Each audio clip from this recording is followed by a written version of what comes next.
Hello, SEGATHON. We're gonna do a reset here, just to make sure. Just because we're working with some new tech in this game, so there's a possibility for something cool to happen. But we'll get to that later. I'm jfred99. We're playing Uncharted Waters.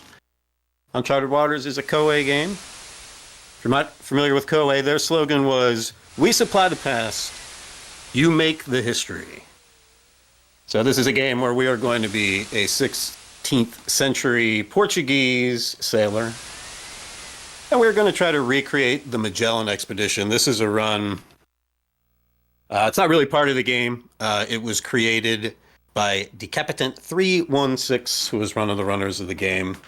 And the mods created a category, and we're going to be required to do some certain things. But we got to get started here because I'm going to actually kind of do this from the very beginning. We're not starting the timer yet. Oh, wait, we're not going to be JFred. We're going to be, let's just be SC for SegaCrew. We'll keep it simple and short here. And now we got to bounce through here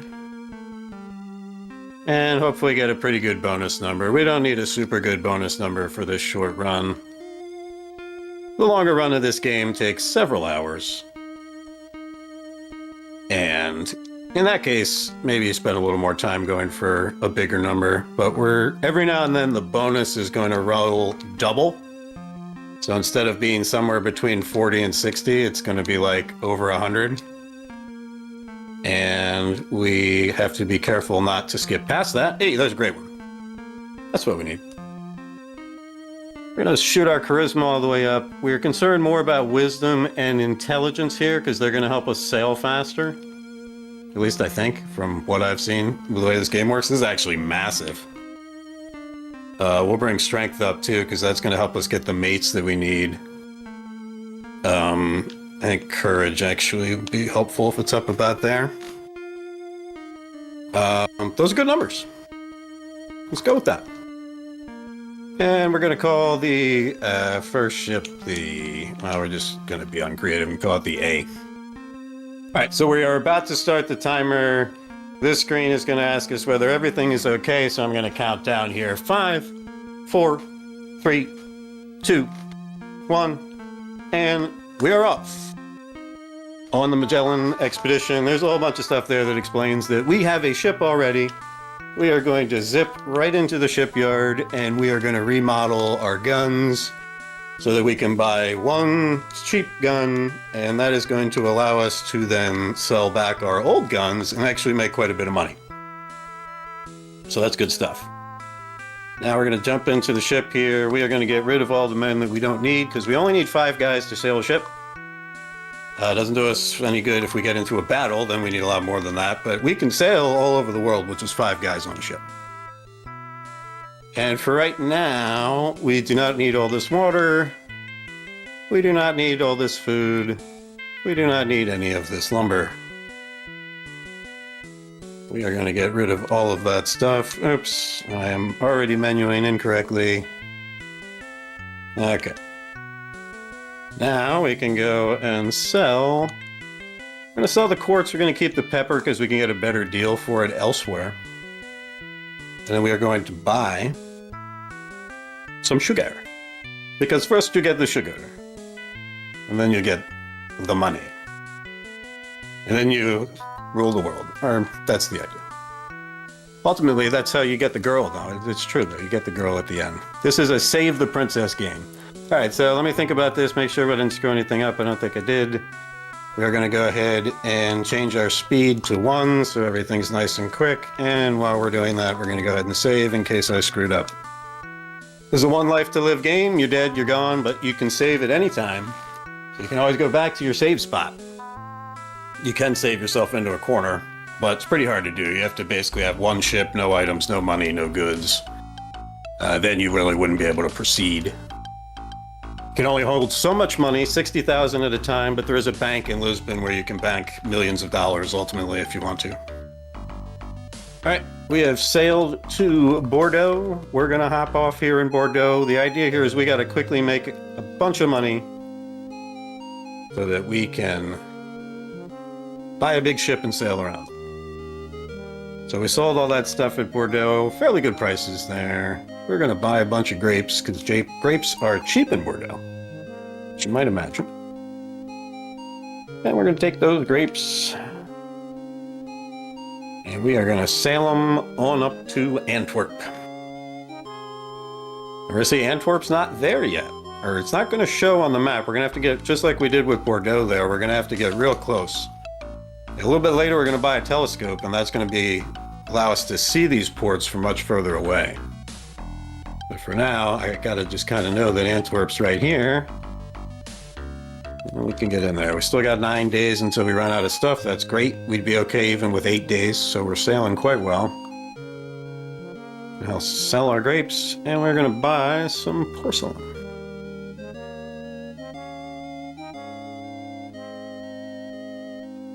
And we're going to hop over here and get ourselves a mate. Can't get another ship unless we have a mate. Captain it. So we got ourselves a mate there. Manuel, right? And we can sail up. Telling us we're not that prepared, but we're okay. We're going to make it back to Lisbon, no problem. If we got terribly off course here, we probably would die. Our ship would sink, and we'd be in trouble.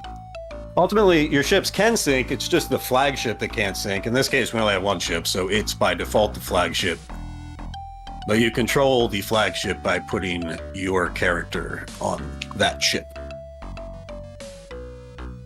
I saw this game for the first time last summer. Saw Aaron to YouTube playing it, saw Aaron in chat here today. Aaron, feel free to correct me or add anything. Certainly, Aaron knows much more about this game than I do, but I'm getting there. Playing it a lot recently.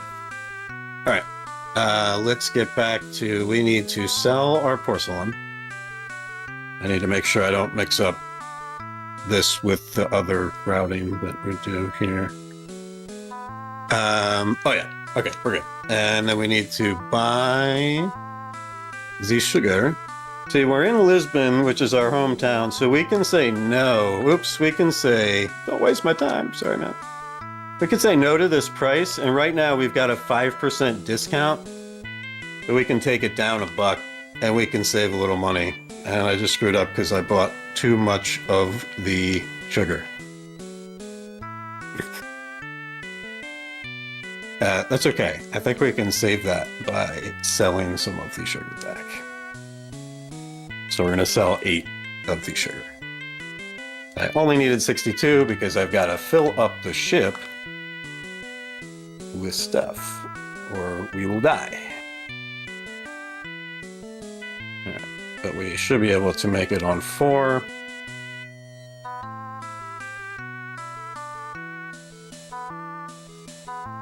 Water's free, food you gotta pay money for. Let's go ahead and save just in case I really screwed up something else and haven't realized it. Classic mistake in this game is buying a ship, not putting men on it, and then sailing out of the harbor. You usually can save yourself, but not always. Alright, now we're gonna sail into the Mediterranean. So there's a great spot there where we can farm a lot of money. So we're going around the Iberian Peninsula here. Basically, half this run is getting money and buying the ship, and then the second half is sailing around the world. So we're gonna go in here. Again, we have to keep this route pretty tight, or we're buying just enough food and water to just barely make it. There's a port down there. We can't see it though because we don't have a telescope. And by doing that, we're going to get just enough money to buy a galleon and equip it to sail around. There's Marseille up there. Some of the bigger ports are sort of already there. Naples here. We're going to crash into Naples. Still got a day's worth of stuff left. That's just enough. Now we can come and we can sell all of the sugar. We're gonna buy some wool. We don't make a heck of a lot on that sugar sale. Actually, we might there. but the way the markets work in this game is that the more you sell stuff in a market, the prices go down. And the more you buy stuff, the prices go up. So when we bring sugar and sell the sugar here, it actually then knocks the wool price down a little bit.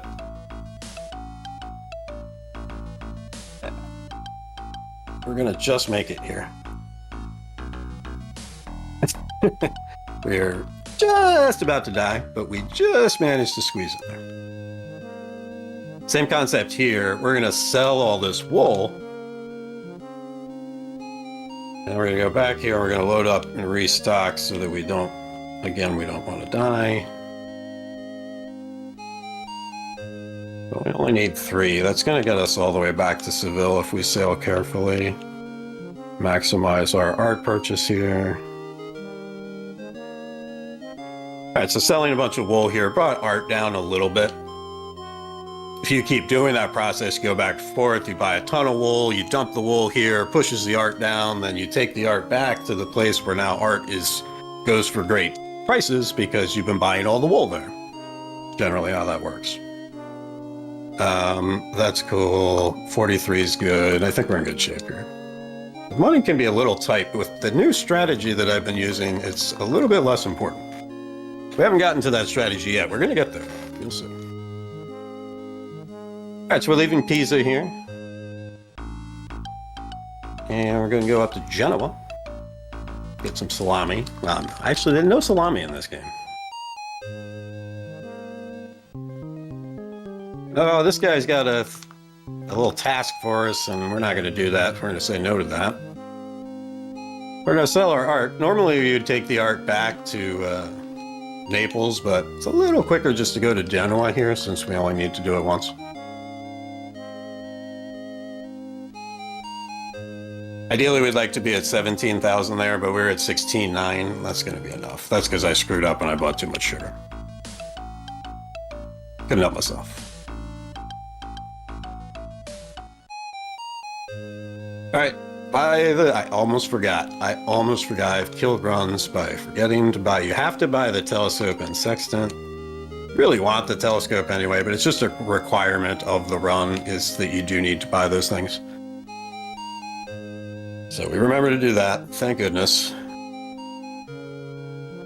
We can go in for some art. That is not quite enough art, but we're gonna see what happens.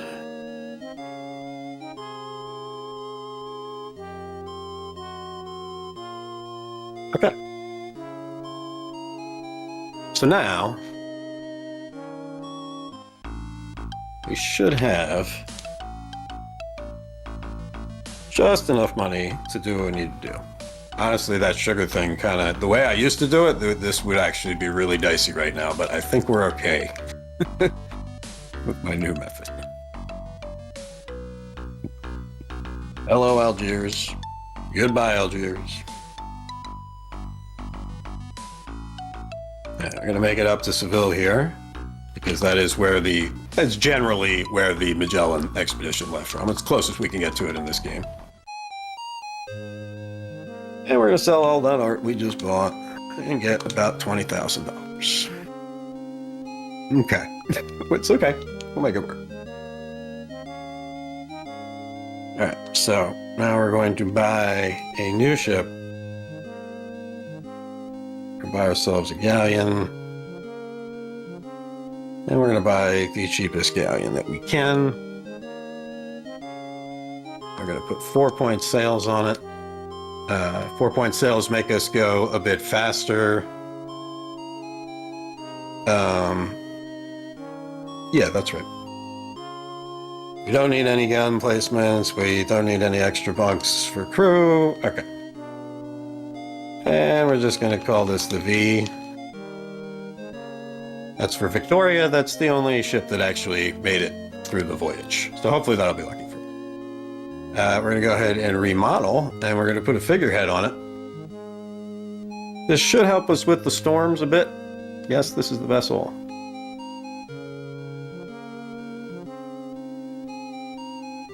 All right. Now we got to crew up our new ship. Crew.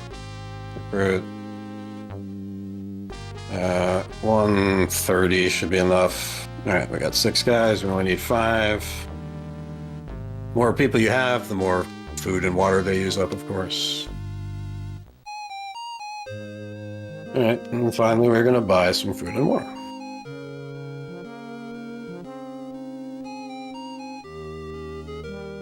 $200 water is more than enough.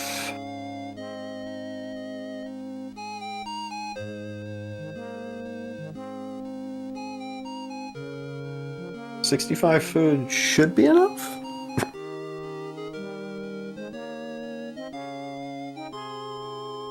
Yeah, no, I think we're okay. It's gonna be tight. Okay, so here we go.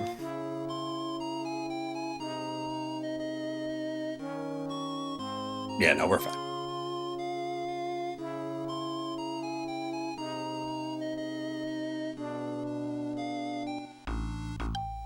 All right, so we're gonna do some things here. We are going to make me, or us, the SegaCrew, the captain of the Victoria. Say done. Then we are going to dispose of the A. Goodbye, A. Sorry, everybody. We just didn't have enough food for you. That's the new strat that I started using, was just ditching the second ship, which I didn't think actually would cause... This ship would cause the run to go faster. Apparently it does. When I discovered that the other day, I stopped playing the game and I figured, let's just wait and see what happens in the marathon. I think it also actually brings us more luck. But we're gonna see what happens here. All right, so here's Verde. We have to see that. That's one of the requirements. We're gonna go ahead and do some saves here just so we don't waste everybody's time and have to go all the way back if we had a storm. There are risk of storms in this area. Actually, we were just at risk of storms going by Africa there, but we made it through there. That was good. We have to see a couple of towns in South America here. Got to go by Brazil. Go by Pernambuco, and I forget what the other one is. Rio Grande, I think.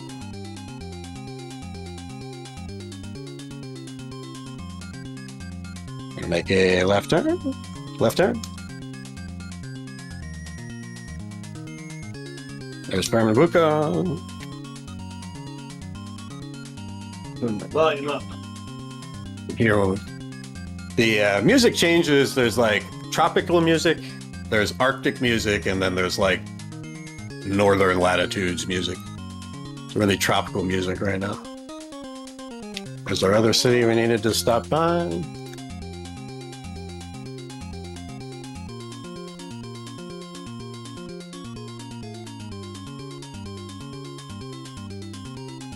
We're going to enter the Arctic.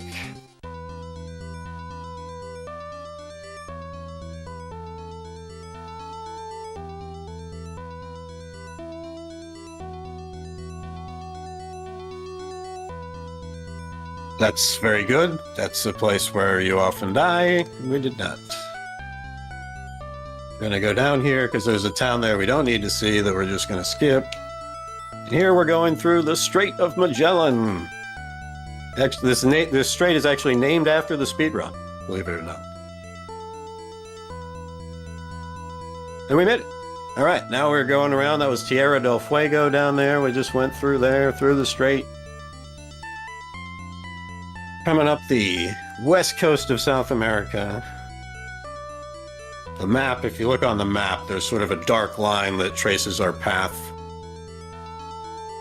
across the Pacific here. We've got to go and see Chan Chan, though. Chan Chan's an old ancient city on the coast of Peru, of modern-day Peru, you know.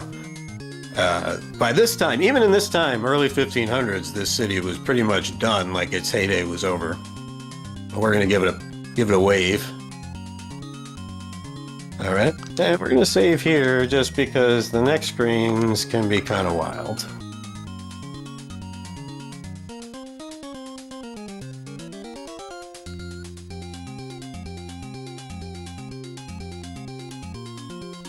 And we go up 2 screens. big river here that comes out. And now we're going to stretch and watch the Pacific Ocean go by for about 27 screens. We don't even really have to pay attention that closely because there's going to be a big island that pops up that sort of tells us when we're about to need to do something again, but it's going to give us about a 30-second warning. So this game is a Save the Princess game. The way it really works is that you earn points, which are called fame. By investing in towns, by trading, by battling with pirates and sailors from other fleets. And as you earn points, you gain an opportunity to go meet the King of Portugal, and he gives you something to do. There's some easy stuff at the beginning, like take something to the King of Turkey. So you go to Istanbul and to the Sultan of Turkey, I should say. And so you go give the Sultan a letter and come back. Then towards the end, you have to basically, there's like around the world quests where you have to go talk to a bunch of people and try to find an item, or you have to go find a pirate at sea and battle with him and beat him, and then you go back. And so when you finish each of these quests, the King of Portugal rewards you. And then ultimately the final quest is you go and, you know, a pirate has captured the princess, and so you go find the pirate and save the princess. It's a fun game. There's a whole bunch of, there's a couple of different ways you can play it. You can do a more investor route, a more merchant style route, or you can do like a pirate route where you basically go build a nice fleet with a whole bunch of guns and stock full of men. So more men on your ship, the harder it is to kill you. You saw you had some choices there of ship hulls, so you could go with a mahogany hull, which is basically indestructible, versus like a teak hull, which is, you know, you might lose a galleon with a teak hull at some point. But you can battle and progress the game in the same way as you can in investing. And, you know, ultimately get King's Quest and save the princess. So that's how the game regularly works. It takes quite a few hours to do it. There are 3 different console versions of this game. There's this Genesis version, and there's a version on 2 systems from that other company that made consoles back in the day. The Genesis version is preferred by myself and some others because it is fast. The DOS version actually is also quite fast, but the Genesis is the fastest, like, home console version. The sailing is like twice as fast as the versions on those other systems by those other. All right, so we're going through the Spice Islands here. We just passed through Turn 8. That was something that we had to see. We went down a little bit further than seemed to make sense if you looked at the map, but there's seaweed in this game. And there were a couple screens right off to our right of where we are right now that are massively filled with seaweed. So we avoid the seaweed by going down a little bit and then coming back up and catching this nice breeze right across the southern Indian Ocean.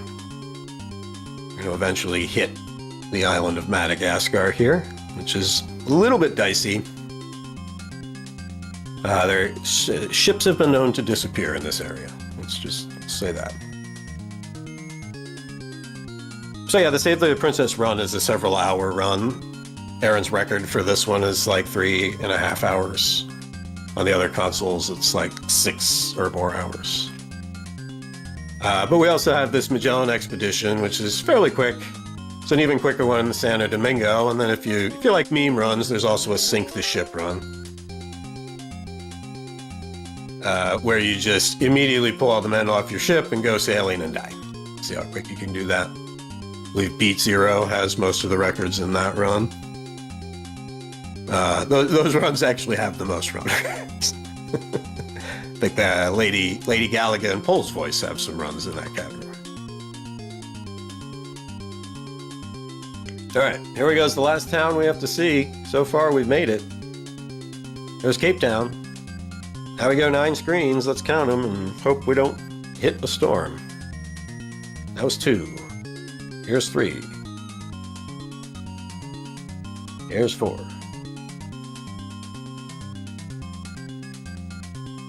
5. 6.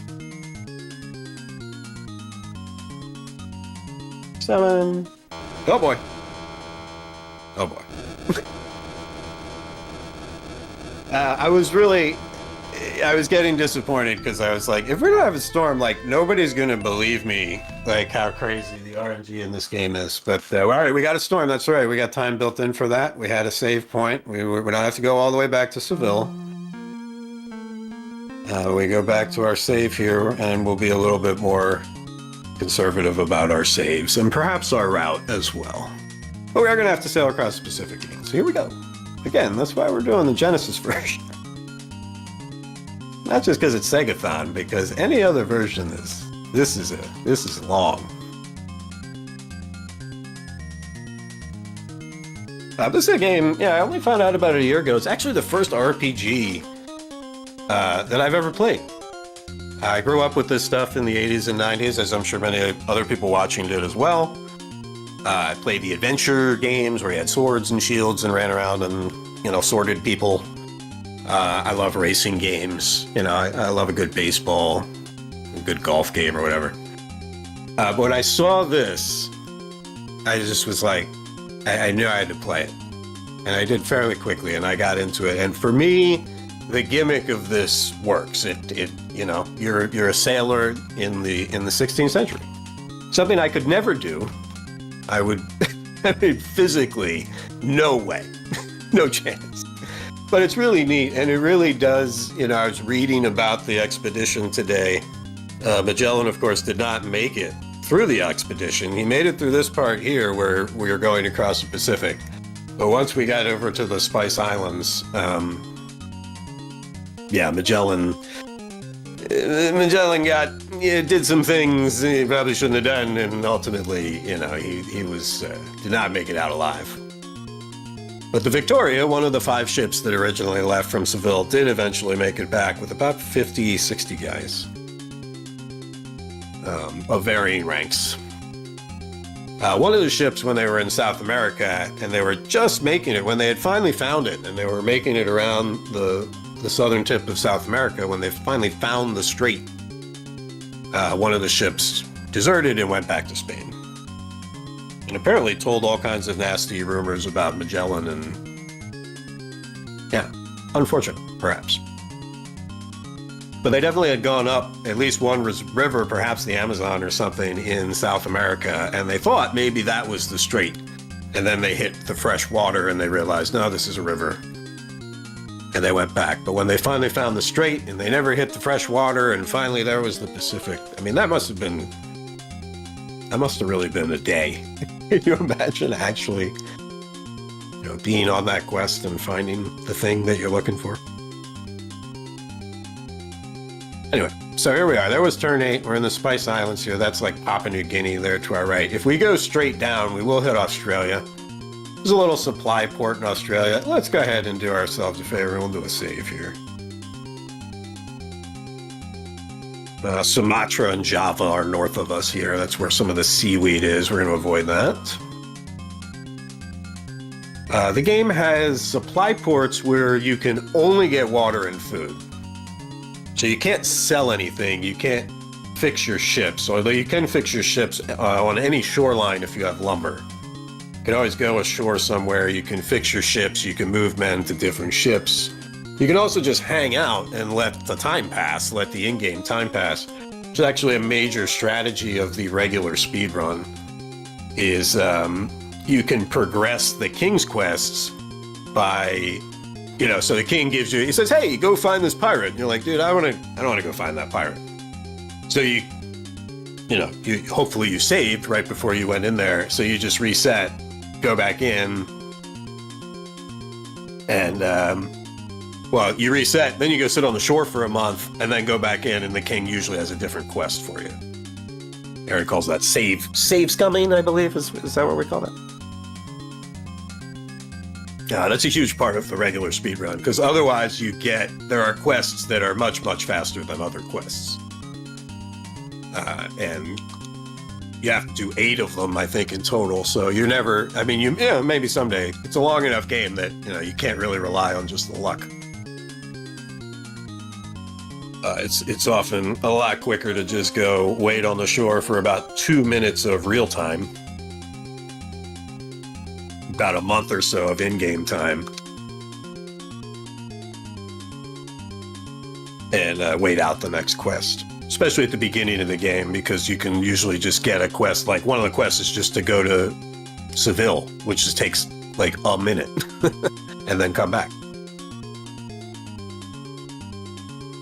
But the battles are pretty cool too. Like you don't really get into battling until you play into the game a bit, which makes sense because you have to be able to buy bigger ships. You have to be able to buy the cannons to put on them. We saw you could put figureheads on them in order to... figureheads are supposed to help us in the storms. Like if we didn't put a figurehead on this thing, we would have died in a storm in like 1 minute. Like it would have happened instantly almost.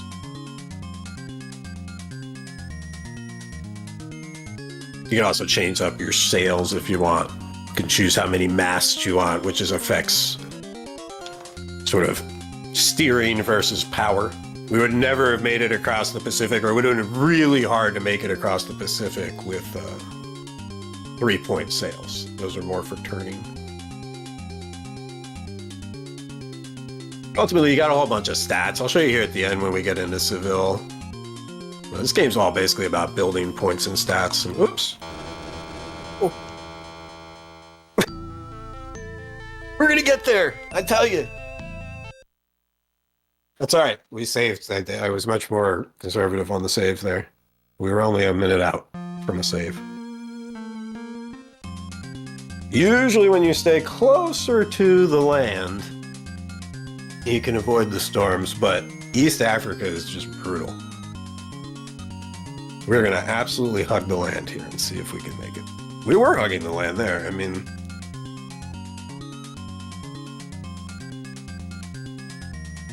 in this version, when you go back to the save and start sailing, everything, the RNG mixes it up enough that like you're not necessarily going to get that storm in the same exact spot again.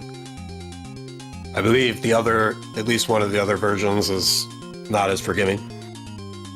It's more like you can kind of save yourself into a spot where like if there's a storm right outside, you're stuck.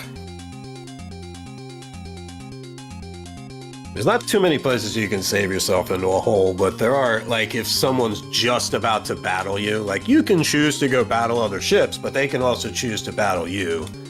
And you can do things to sort of tick off the Spaniards or the Turks, and they'll start coming after you. If you save, like, 1 second before a guy tries to battle you, and you've got